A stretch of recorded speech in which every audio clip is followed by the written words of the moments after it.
అసలు నెమ్మది కోసమయ్యా, మా కోసం నీవు వచ్చావు, మా కోసం మరణించావు, మా కోసం నాయనా ప్రాణ త్యాగమును చేసినావు, సమస్తాన్ని మా కోసం సిద్ధపరిచినావు. ఒకరోజు మా తల్లి విడిచిపెడుతుంది, మా కన్న తల్లి కూడా మమ్మల్ని విడిచిపెడతానయ్యా. నీవు విడువని దేవుడు, నువ్వు ఒక్కడివే. మాతో ఎవరు లేకపోయినా నీవు ఒక్కడే ఉంటే చాలయ్యా.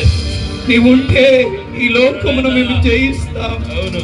నేను కలిగి ఉంటే నీ నిత్యత్వంలోనికి మేము వస్తాం. వాక్యానుసారంగా మేము బ్రతుకుతే మా జీవితాలు దీవించబడతాయి. నీ కోసం బ్రతికితే మీరు దీవిస్తారయ్యా. కొంతమంది అటు చూస్తూ ఉన్నారు.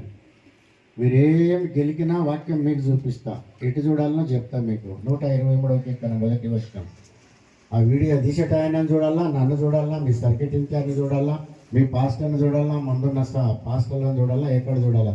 చదివేది మీ వంతు, చెప్పేది నా వంతు. సునీల్ ఆయన చదవకపోతే అది క్యారీ చేయాలా అంటే తక్కువ తీసుకోవాలి. ఆసీనుడైన వాడా, ఆకాశమందు ఆసీనుడైన వాడా, నీ తట్టు నా కన్నులు వై. మరి అక్కడ ఆయన వీడియో తీసి సైడ్ కన్నులు ఎందుకు ఎత్తుతున్నారండి?